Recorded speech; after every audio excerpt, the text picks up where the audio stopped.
Yo, what's going on? In today's video, I got the updated version of the how to make the strongest battlegrounds or generally a battlegrounds game M1 system stuff. This is an updated version of my original video that I released probably like 4 or 5 months ago and stuff. So let's go ahead and get straight into the video. What's up to everyone who's watching the premiere right now? Thank you for dropping by to check out the video. Appreciate y'all. Let's go ahead and get straight into it. Okay, so first things first, let's go ahead and insert a remote event is to replicate the storage. We're going to we're going to rename this remote event combat event. Boom. Right, we can open up sound service. I have two sounds. Right, you can get these sounds from the toolbox. Go to the tool, open up the toolbox, go to audio, and then just type punch. Just type literally punch, and then you should find some punch sound effects. You're gonna need one for when you actually make contact with a another player or NPC, whatever. That's what that sounds like when you hit something. Then this is just a regular punch. When you're just throwing a punch, where you're not necessarily hitting something, right? So once you finish that, we can open up starter player, insert a local script into starter player scripts. We can go ahead and rename said local script combat script, and in parentheses put local. Boom, we can delete print on the world. Let's make some variables first. Let's get the user input service. So let's say local UIS is equal to game get service user input service, right? Then I'm going to get the combat remote event. I'm going to say local combat event is equal to game replicated storage for child combat event. Then I'm going to create a variable for our attack number. Let's say local attack number is equal to 1. Here's how we keep track of like which attack like the player needs to do, like which animation really is being used. That's really the only difference and stuff. Like whether they're throwing a left punch, a right punch, or they're kicking their opponent, right? So the order is gonna go 1, 2, 3. Now this depends on how much attacks you have until you get to the final one, and then it restarts because it's gonna go 1, 2, 3, restart 1, 2, 3 and stuff. You may do 1, 2, 3, 4 and stuff. Some people do it like that. It's up to you guys, right? So let's do UIS, the input began connect function, in parentheses put input comma processed. Enter put if input dot user input type is equal to enum dot user input type dot keyboard and not processed, which pretty much means the player is not typing in chat. And enter, you're gonna say if input. Wait, oh wait, I'm sorry. I'm stupid. I forgot these are M1s. I'm so used to doing the keyboard and stuff. Sorry. So you want to do input a user input type, and then instead of keyboard, you want to do mouse button one. Sorry, right?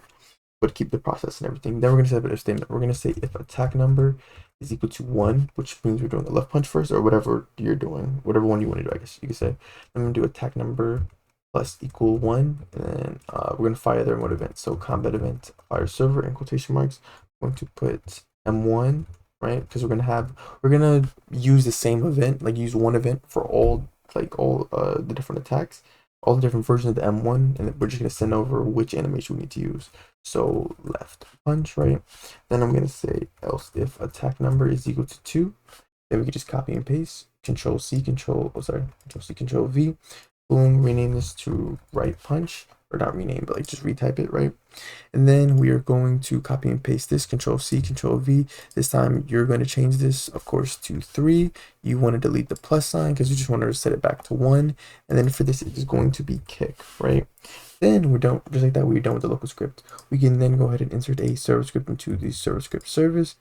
And then as you guys see, I have my 3 animations here. You can create an animation by clicking the plus icon, type animation, boom, name your animation, as well as make sure you throw your animation ID inside of the animation ID part, right? And then you want to throw all your animations inside of said script, right? You need your own animations. You can't use my animations ID and stuff, so you have to publish your own animations, right? And yeah, so go ahead and rename the script combat script. Another thing to note that's important is that the names of the animations do matter and stuff. Like you guys see how like the names, the event names, I'm sorry, not the event names, the attack names match the exact same, or the attack types match, like their names match the exact same. Yeah, you need to make sure these match, right? So we're going to delete print hello world. First thing first, we're going to get a lot of variables. So let's create a variable for the tween service. So local ts equal to game get service tween service. Then I'm going to get the sound service. I'm going to say local ss is equal to game get service sound service. Then I'm going to get the debris service. I'm going to say local ds is equal to game get service debris, right? Then I'm going to get the combat remote event. I'm going to say local combat event is equal to game the replicated storage wait for child combat event. Lastly, I'm going to create a table for players who cannot be attacked. So local can't be attacked is equal to special brackets. Is how we create a table, right? And just like that, Wait, y'all give me 1 second.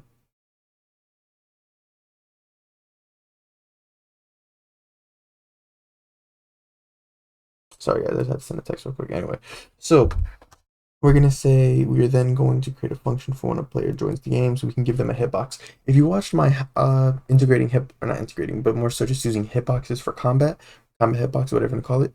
If you watch that video, you'll notice it is literally the exact same thing.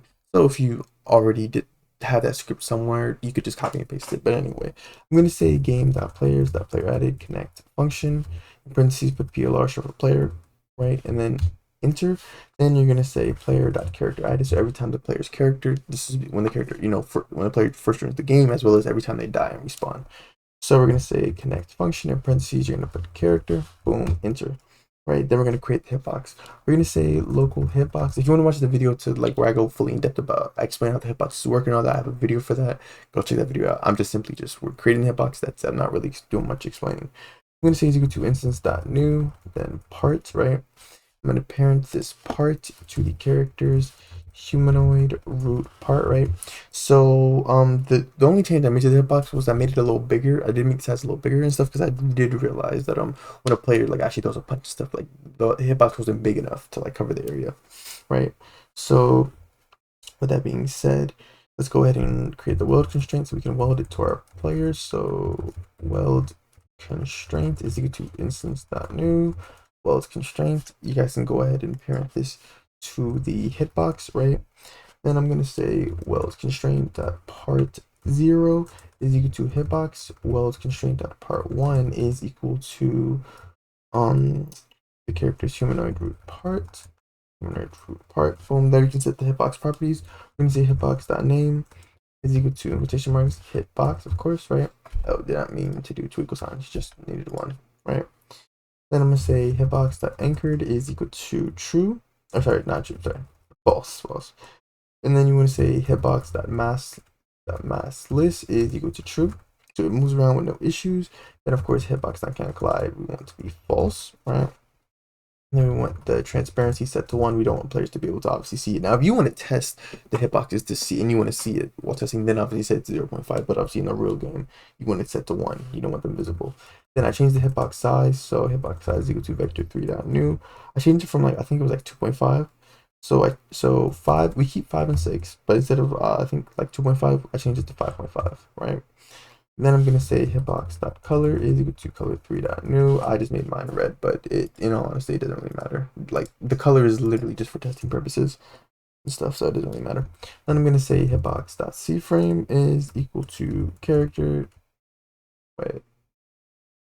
Actually, no, let's do it like this. We're gonna say hitbox pivot to character.humanoid root part .c frame. Boom, right? Just like that, we are done with the first function. Onto the second function. So let's say combat event on server events connect function, right? In parentheses, you're going to put PLR short for the player, comma event type, right? Then comma arg1 short for argument number 1. Then enter. Then we're going to create a variable for the player's character. You're going to say local character is equal to player.character, right? Then we're going to set up an if statement. We're going to say if event type is equal to in quotation marks. I'm going to say one enter, right? We're going to set the animation track after we create a variable for the attack type. So we're going to say local attack type is equal to arg1. Then let's create an animation track. We're going to say local at short for animation track is equal to character.humanoid load animation, right? Then let's say script regular brackets quotation marks. Or wait, how did I'm trying to remember how I did this. Oh, sorry, script regular bracket arg1 or no, actually no, sorry, attack type. That's the whole point of that. But anyway, then we're gonna say at play, boom, right? We're gonna say at play, then we're gonna play our punch sound effect. So boom, our regular punch sound effect, and then I'm gonna make it so the hitbox can be touched. So I'm gonna say character that humanoid root part dot hitbox that can touch is equal to true, right? Then I'm gonna set up a function. So let's go ahead and we just really copy and paste this. So just Control C, Control V. I'm just gonna say dot touched connect function in parentheses put hit enter. You're going to set up a variable for the enemy character. You're going to say local enemy character is equal to hit dot parent, right? And then you're going to say table dot insert can't be attacked, comma enemy character dot name, right? And then you're gonna say character dot humanoid root part dot hitbox dot touched is, I'm sorry, not dot touch, that can touched is equal to false, right? Then you're gonna say enemy character. Make sure you're paying attention to which character we're doing this stuff to, so you don't accidentally put like the wrong character. Then you're gonna say that humanoid that health. We're gonna take away the health is less than or equal to 10. Boom, right? Then I'm gonna play the punch sound effect so we know, so the player knows, okay, they made contact with the enemy. That's, well, I mean, they already knew since they saw the damage, being done, but still, right? Then I'm gonna set up a for I loop to use highlights and stuff to represent damage and stuff. Is gonna pretty much turn the player's body like highlighted in red stuff. So I'm gonna say for I comma v in pairs, right? And then I'm gonna say enemy character get children, boom, right? And then after that, I'm gonna say if v is a quotation marks part, or v is a mesh part accounting for R15 and R6, right? Then I'm going to create the highlight. I'm gonna say local highlight is equal to instance.new. Quotation marks, you're gonna put, of course, highlight parented to v, right? Then you're gonna say you want to say highlight that adorning is also equal to v. Then we're going to set the highlight tween. We're going to say local highlight tween is equal to ts create. Then you're of course going to put the highlight for the instance, and then you're going to say comma tween info dot new 1 second comma enum dot easing style. I went with linear comma enum dot easing direction out, right? Then you're going to put a comma in between. Oh, sorry, not gonna do that.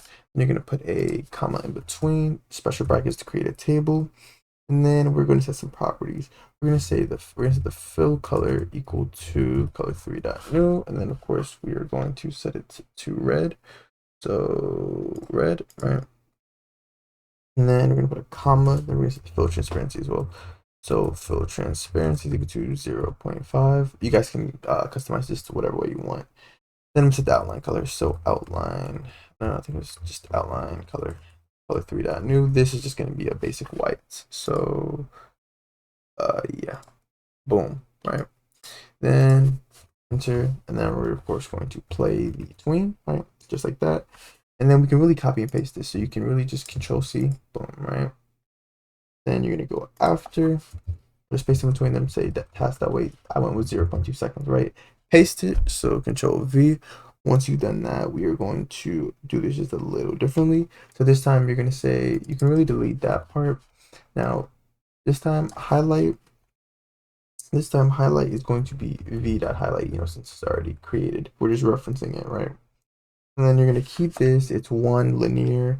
This will change to in. As for the properties, the only property we're actually changing is the transparency. Or sorry, yeah, it's just transparency. So we're gonna say fill transparency is equal to 1, as well as the outline transparency is equal to 1. Right? Boom. We're gonna play the tween. And then afterwards, we're going to destroy the highlights shortly afterwards.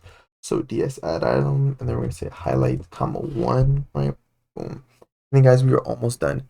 So after the for I loop, after we've done like the damage and everything, we're gonna simply just check to see if it's like the third attack, which pretty much means, okay, they need to be, because there's knockback and stuff. When you get to the third attack, when you do left punch, right punch, then kick, it's usually you get knocked back a little.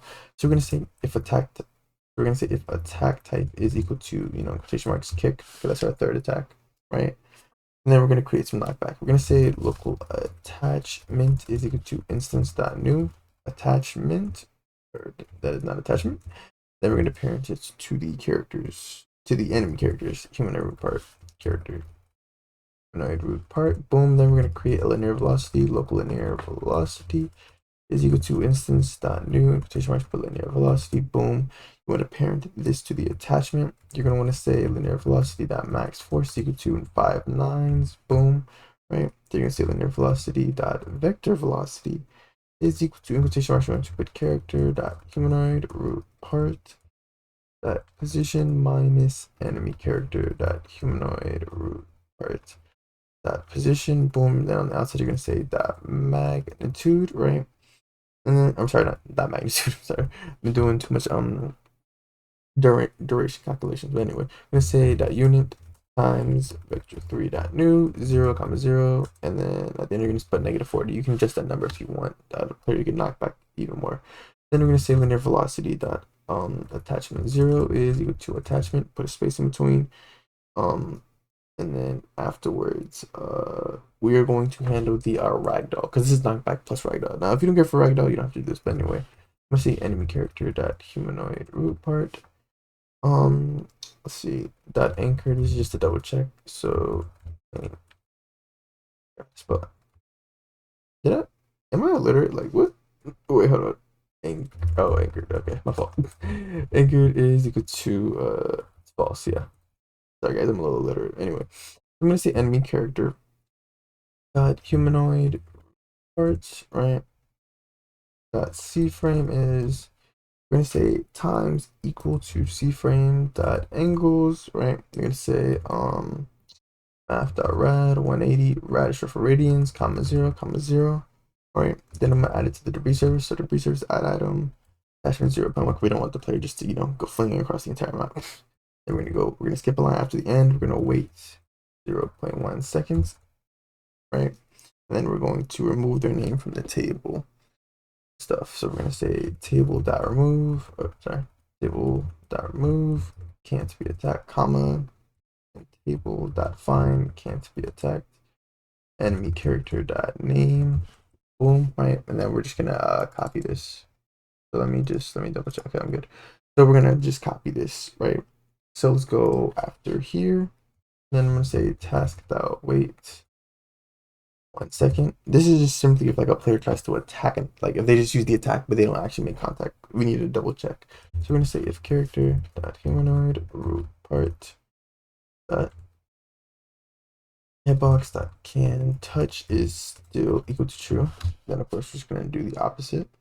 So Control C, Control V, and it's equal to false. Boom. Just like that, guys, we are done. Go ahead and test this and stuff. As always, if you guys want access to any of my scripts and models, you guys can become either a channel member or a Discord subscriber.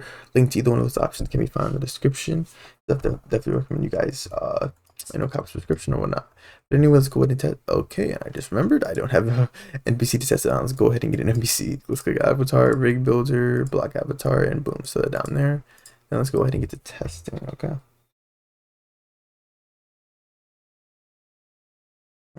Okay, we have ourselves an NPC, so boom, there we go. Okay, things seem to be working good. We did our damage, as you guys can see. He turned red, and he's still red.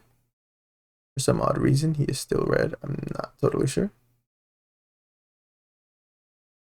Shouldn't these be they should be transparent. Strange. Okay, now we know the knockback works. But why isn't he turning back?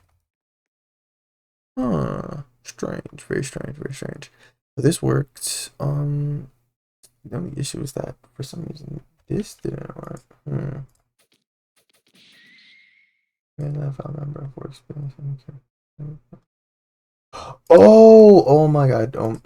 I just realized. Wait, hold on.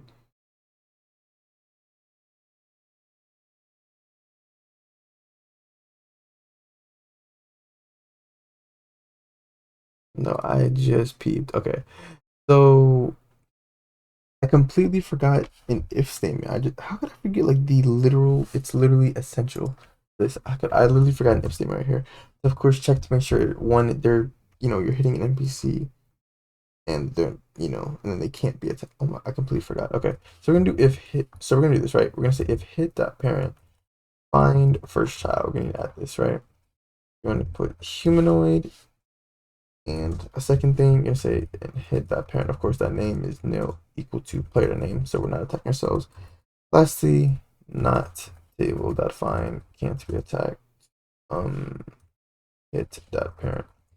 That name, you can press enter. Then all you gotta do is just literally just copy everything. Just literally copy literally every single thing we just did. Control C, boom, right, and then just oh, okay. I feel like I did something wrong. Why are we? This is strange. Why am I getting an error? I'm so confused. Okay, hold on. Oh, hold on, hold on. I'm a little confused, I'm not gonna lie.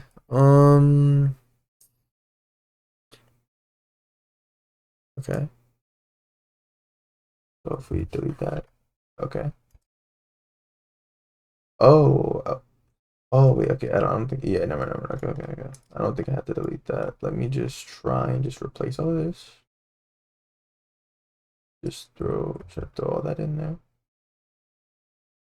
There's still an issue for some strange reason. I'm not totally sure why, but there still seems to be an issue.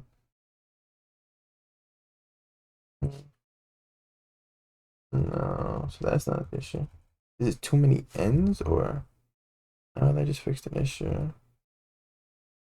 Let's see. That clearly is not fixing it. Okay. So let me see. So okay, issue is here. Okay, just fixed. Okay, let's fix another issue. Okay. Um, no. Many of these? No, is it too many? Maybe it's too many ends. There we go. Okay. There we go. I fixed it. Okay. But pretty much what I just did, I was just copying. I was literally just copying and pasting what we did and just put it inside the if statement. I genuinely have no idea why that took, like, it was so complicated. I think I'm just confused, honestly. But anyway, it doesn't matter. Okay, let's go ahead and test to make sure I did this right. Okay, there we go. Yeah, as you guys can see, now it's disappearing. Yeah, there you go. Now it disappears. We got the knockback. Boom. If you want it to last longer, then you could just increase the wait time before it, you know. But be careful with that though, because keep in mind our knockback is here. So if you increase the wait time, I would recommend you just move the knockback up here right after they get right after the effect. But yeah, let's see, make a M1 combat system from the Strongest Battlegrounds. This is my updated version. Hope you guys enjoyed the updated version. If you did, leave a like and subscribe. Definitely thank you guys for all the love and support you guys been showing on all my videos and stuff. Y'all really be going crazy with everything. Reviews, the people who buy my memberships and stuff. Just generally all the love and support. I really do appreciate all the people who leave the comments. They DM me, ping me, my server, tell me, like, y'all love my content and stuff. Really do appreciate it. And yeah, if you guys need help with the script or any of my other scripts, join the Discord server, create a post at the scripting support channel. Link can be found in the description for my Discord server as well as my Roblox group. That's for sure. Join my Roblox group. We're at like almost 500 members. But anyway, see you guys in the next video. Thank you for watching.